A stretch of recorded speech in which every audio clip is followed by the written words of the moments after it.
माता पार्वती ने भगवान शिव जी से कहा, हे देवों के देव महादेव, संपूर्ण संसार के रचयिता, ब्रह्मा जी द्वारा पूजित, हे भगवान, आज आप व्रतों में उत्तम उस व्रत को बतलाइए जिस व्रत से मनुष्य की मुक्ति लाभ प्राप्त हो। हे भोलेनाथ, उस व्रत से प्राणियों को भोग व मोक्ष भी प्राप्त हो जाए।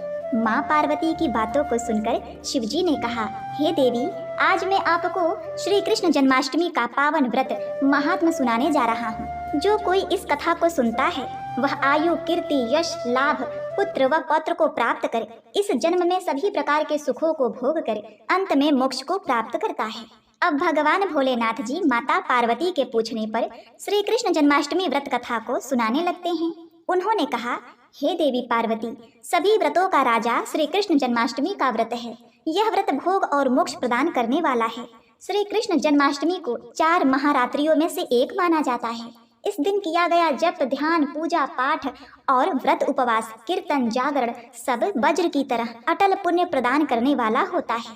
यदि कोई मनुष्य जन्माष्टमी का व्रत, उपवास और जागरण कर लेता है तो उसे 20 करोड़ एकादशी का पुण्य फल मिल जाता है। जहाँ एकादशी को अन्न खाने से पाप लगता है तो वहीं शिवरात्रि, रामनवमी तथा जन्माष्टमी के दिन अन्न खाने से 2 गुना पाप लगता है। हे देवी पार्वती, भगवान श्री कृष्ण का अवतार जितना दुष्टों का संहार करने के लिए हुआ है उतना ही भक्तों के उद्धार के लिए भी हुआ है। भगवान श्री कृष्ण ने अवतार लेकर संसार को प्रेम की शिक्षा दी। जो जन्माष्टमी का व्रत, उपवास नहीं करता, भगवान कृष्ण के जन्मदिन पर जो भोजन करता है वह अधम मनुष्य नरकगामी होता है। उसे 100 ब्राह्मण हत्या का पाप लगता है। वह पितरों के लिए, पितृ तर्पण आदि के लिए अपवित्र माने गए हैं। जो जन्माष्टमी का व्रत नहीं करता वह नरक में सूल के समान तीक्ष्ण दांतों वाले कीड़े उसके अंदर पड़ते हैं।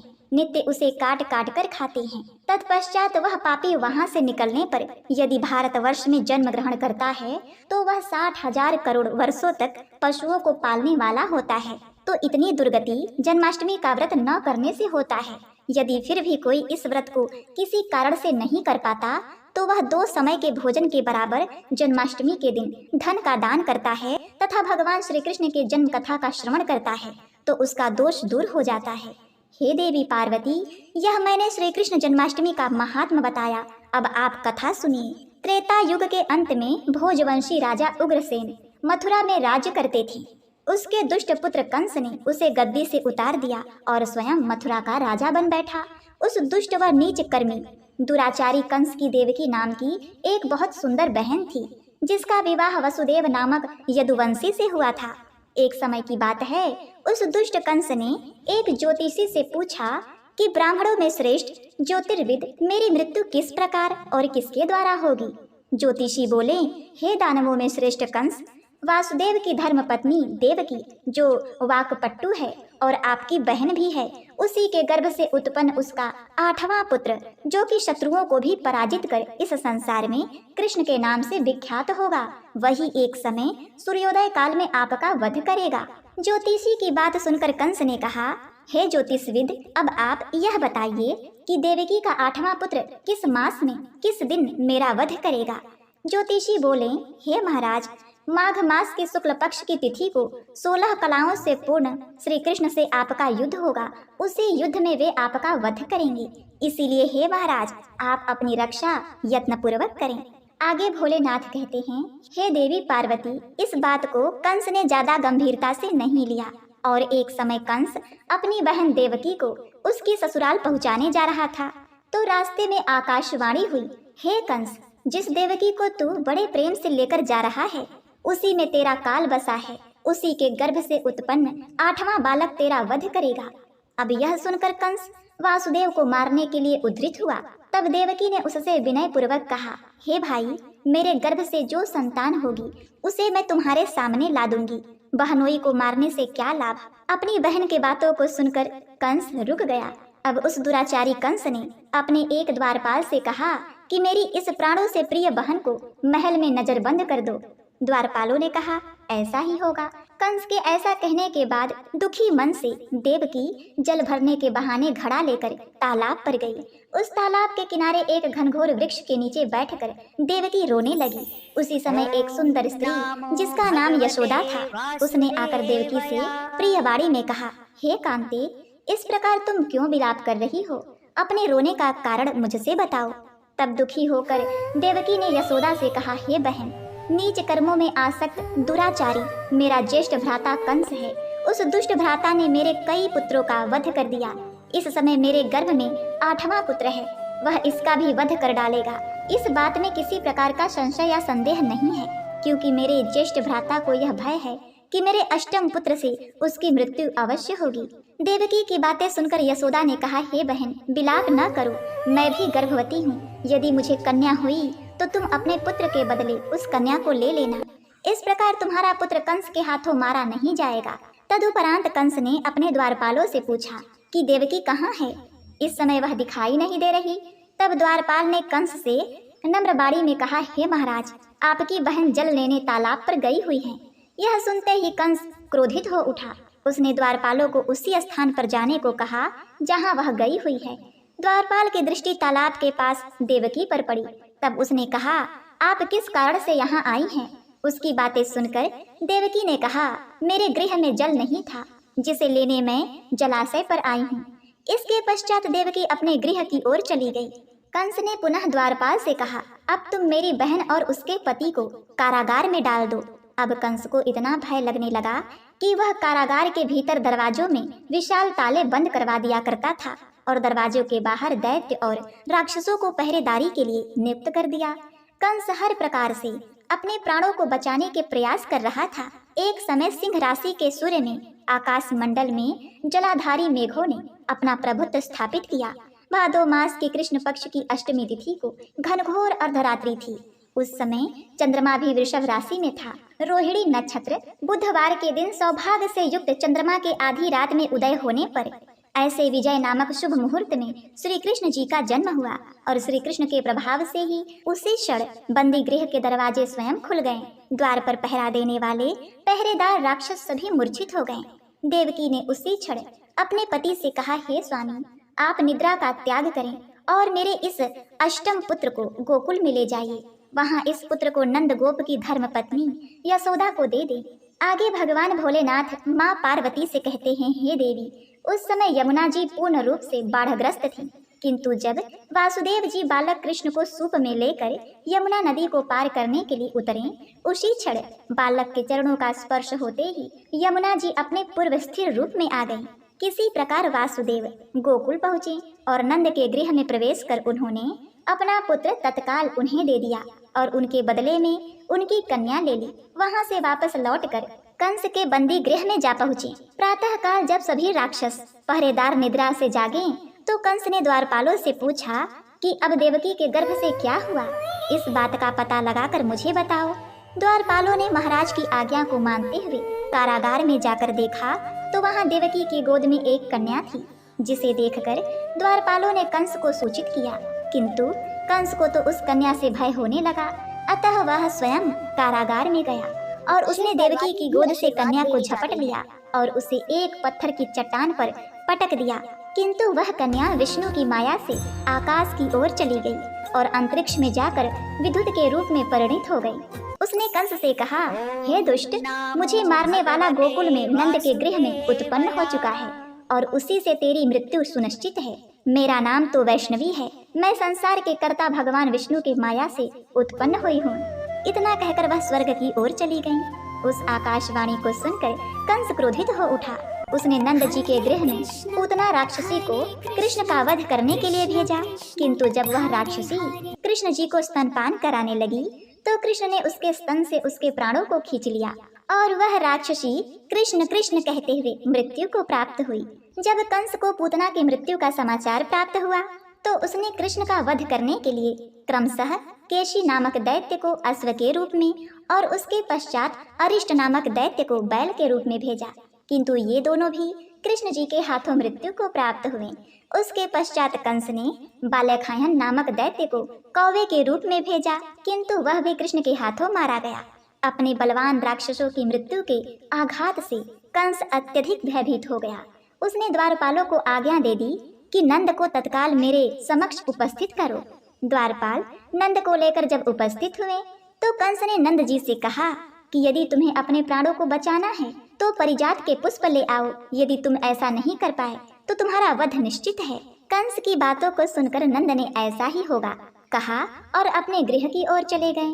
घर आकर उन्होंने संपूर्ण वृत्तांत अपनी पत्नी यशोदा जी को सुनाया, जिसे श्री कृष्ण जी भी सुन रहे थे।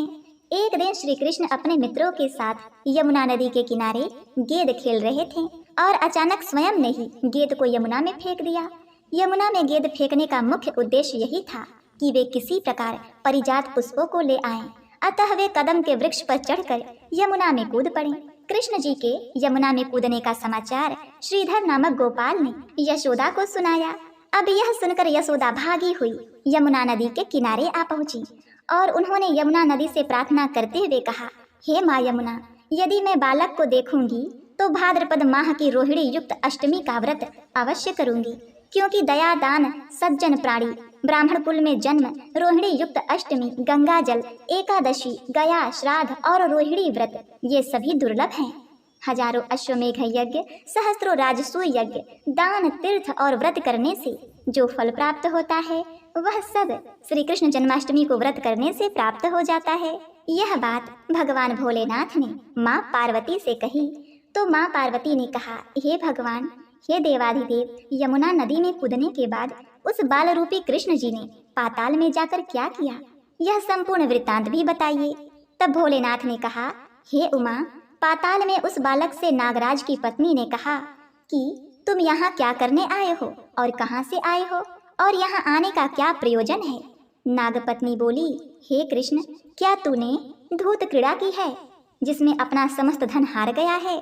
यदि यह बात ठीक है तो कंकड़ मुकुट और मणियों का हार लेकर अपने गृह में चले जाओ, क्योंकि इस समय मेरे स्वामी शयन कर रहे हैं। यदि वे उठ गए तो वे तुम्हारा भक्षण कर जाएंगे।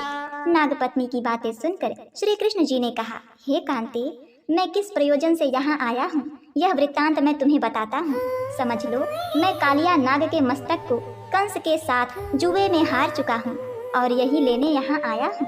बालक कृष्ण की इस बात को सुनकर नागपत्नी अत्यंत क्रोधित हो उठी और अपने सोए हुए पति को उठाते हुए उसने कहा, हे स्वामी, आपके घर यह शत्रु आया है, अतः आप इसका हनन कीजिए। अपनी स्वामिनी की बातों को सुनकर कालिया नाग निद्रावस्था से जाग पड़ा और बालक कृष्ण से युद्ध करने लगा। इस युद्ध में कृष्ण को मूर्छा आ गई। उसी मूर्छा को दूर करने के लिए उन्होंने गरुड़ का स्मरण किया। स्मरण होते ही गरुड़ वहां आ गए। श्री कृष्ण अब गरुड़ पर चढ़कर कालिया नाग से युद्ध करने लगे और उन्होंने कालिया नाग को युद्ध में पराजित कर दिया। अब कालिया नाग ने भली भांति जान लिया था कि मैं जिनसे युद्ध कर रहा हूँ वे भगवान विष्णु के अवतार श्री कृष्ण ही हैं। अतः उन्होंने कृष्ण जी के चरणों में साष्टांग प्रणाम किया और परिजात से उत्पन्न बहुत से पुष्पों को मुकुट में रखकर श्री कृष्ण जी को भेंट किया। जब कृष्ण जी चलने को हुए तब कालिया नाग की पत्नी ने कहा, हे स्वामी, मैं कृष्ण को नहीं जान पाई। हे जनार्दन, मंत्र रहित, क्रिया रहित, भक्ति भाव रहित मेरी रक्षा कीजिए। हे प्रभु, मेरे स्वामी, मुझे वापस दे दें। तब श्री कृष्ण जी ने कहा, हे सर्पड़ी, दैत्यों में जो सबसे बलवान है उस कंस के सामने मैं तेरे पति को ले जाकर छोड़ दूंगा, अन्यथा तुम अपने गृह को चली जाओ। अब श्री कृष्ण कालिया नाग के फन पर नृत्य करते हुए यमुना के ऊपर आ गए।